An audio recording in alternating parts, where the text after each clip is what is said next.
This is one of the most unbelievable moments of a German fighter pilot voluntarily escorted a crippled American bomber to safety, and this incident was classified and buried by the US military for decades. So, what really happened?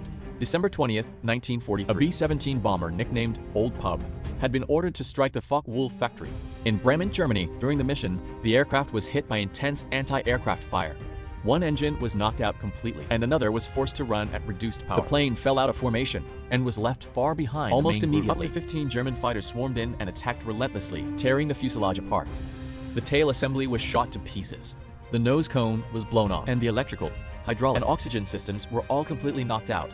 The onboard radio was totally dead. The fuselage had been blown wide open. The tail gunner was killed, and most of the remaining crew were wounded. Thanks to the B-17's extraordinary structural toughness, this shattered aircraft somehow, miraculously, stayed airborne, barely holding together in flight. The trauma of intense combat, searing shoulder pain, continuous blood loss, and oxygen deprivation at altitude caused pilot Charlie Brown to lose consciousness. The bomber entered an uncontrolled spiraling dive until it was only a few hundred meters from the ground. When Brown suddenly snapped awake, he fought desperately with the control stick and barely managed to pull the plane level. He turned west and pointed the nose toward English airspace. Some 250 By now, kilometers the aircraft away. was barely functional. Its maximum flight altitude had dropped to under 1,000 meters. In a that German desperate moment, Bf-109 fighter suddenly closed in fast.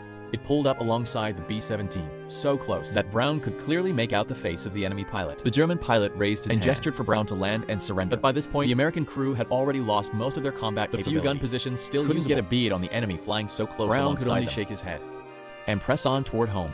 The two aircraft hung in tense, wordless standoff. Brown's nerves were wound tight, convinced the German would open fire and shoot them down at any moment. But the expected attack never came. Instead, the Bf-109 quietly slid from above the B-17 to a position and rather than attacking, the German pilot began escorting the crippled bomber, shielding it from being targeted by German ground fire, all the way from the German coastline out over the North Sea. The German fighter stayed tight on their wing the whole time, providing cover throughout, until the bomber had cleared German-controlled airspace and crossed into safe international waters. Only then did the German pilot pull up alongside one last time, raised his hand in a formal salute, then banked east and flew away. In the end, through sheer force of will, Brown managed to bring the badly damaged bomber in for an emergency landing at an airfield in Norfolk, England. After the entire ordeal, only tail gunner Ackenrod had been killed in action. Every other member of the crew survived. Afterward, Brown reported honestly to his superiors about the German pilot who had escorted them the entire way and chosen not to finish them off. But the US military couldn't publicly acknowledge an enemy pilot saving American lives. It ran against the logic of wartime, and the incident was immediately classified and went unknown for decades. After the war ended, Brown left the military, went home, and pursued his education before re-enlisting in 1949. He ultimately retired with the rank of colonel.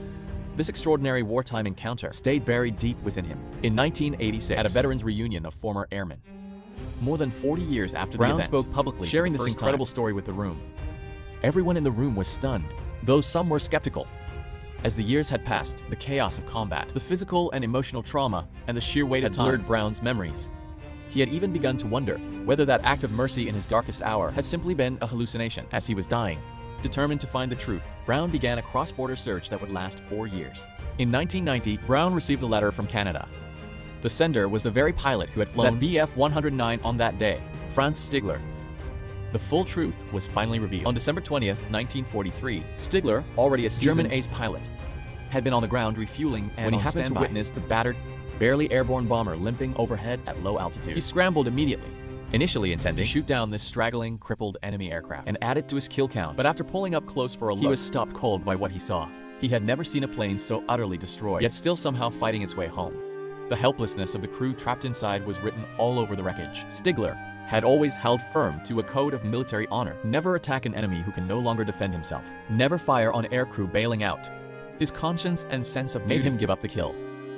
He first signaled Brown to land, and when Brown refused and held course, Stigler made an extraordinary decision, one that would shape two lives. He tucked in close to the B-17 and deliberately used his own aircraft's German markings to shield the bomber from being locked on by German anti-aircraft guns. He escorted them all the way, guiding the enemy plane out of harm's reach, then gave a final salute and turned for home. Letting an enemy aircraft go during wartime was a serious military offense, punishable by severe disciplinary action. So, Stigler never spoke of it to anyone for the rest of his life. But for decades, he never stopped thinking about the crew of that shattered bomber. In 1990, when he saw the notice Brown had placed searching for him, Stigler reached out immediately. The two men went through every detail together, one by one, fully confirming the story that had been sealed away for nearly half a century. In their later years, the two men set aside an enmity of war and became the closest of lifelong friends. That's all for this episode. See you in the next one.